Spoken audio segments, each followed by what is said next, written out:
ఎప్పుడు సంపద కలిగిన అప్పుడు బంధువులు వస్తారు. ఎట్లనగా దెప్పలుగా చెరువు నిండిన గప్పలు 10,000 చేరు గదరా సుమతి అనే పద్యం వినే ఉంటాం కదా.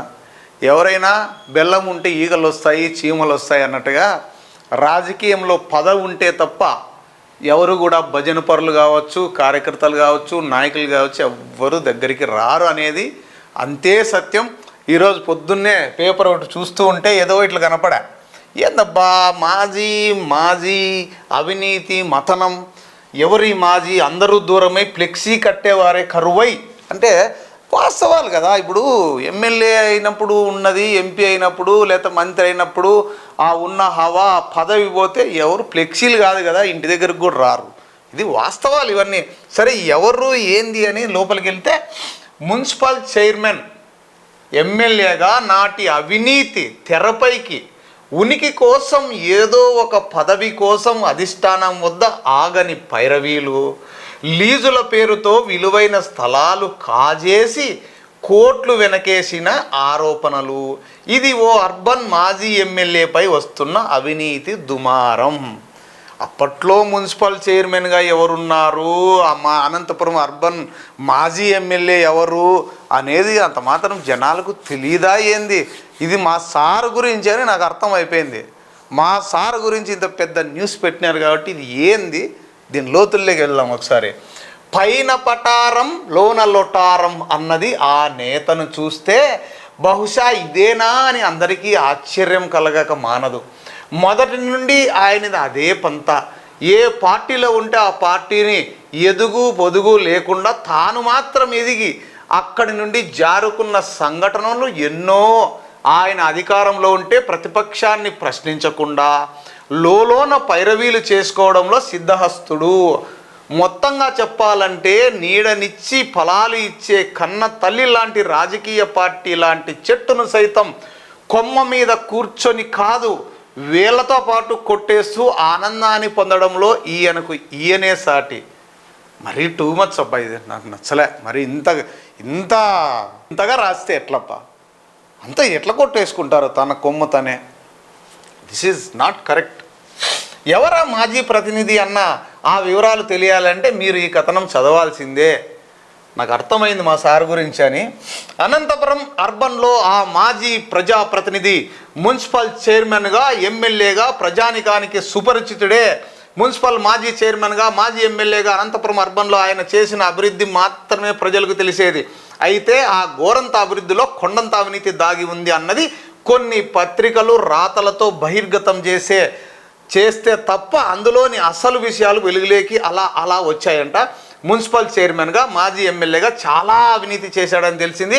మున్సిపల్ చైర్మన్గా ఉన్న సమయంలో అనంతనగరంలోని విలువైన స్థలాలు లీజుల పేరుతో మాయం చేశారని, ఆ లీజుల ఫైలు కూడా అనంత నగరపాలక కార్యాలయంలో లేకుండా చేశారన్న బహిరంగ విమర్శలు నేటికి వినిపిస్తున్నాయి.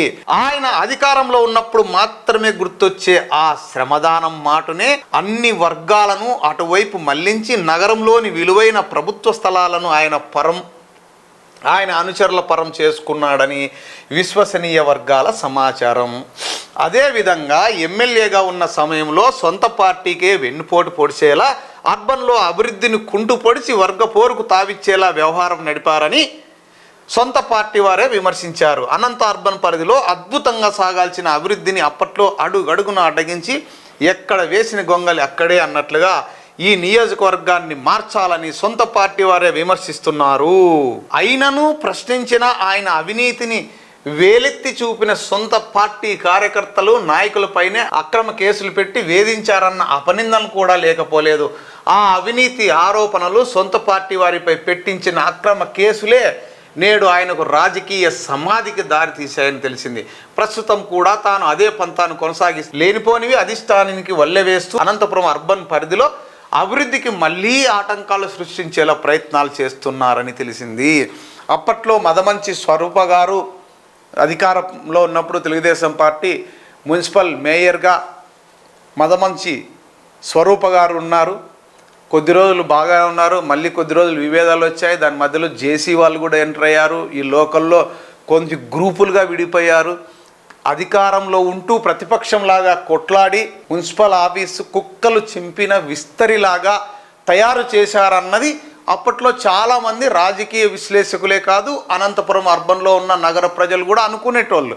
ఎందుకంటే జేసీ వర్సెస్ వైకుంఠం అనే విధంగా ఉంది. మధ్యలో పరిటాలలో ఒక పక్కన, జేసీ వాళ్ళ ఒక పక్కన ఈ ప్రభాకర్ చౌదరి చాలామందికి కొరకరాని కొయ్యగా మారారు అన్నది నేను చాలాసార్లు విన్నాను.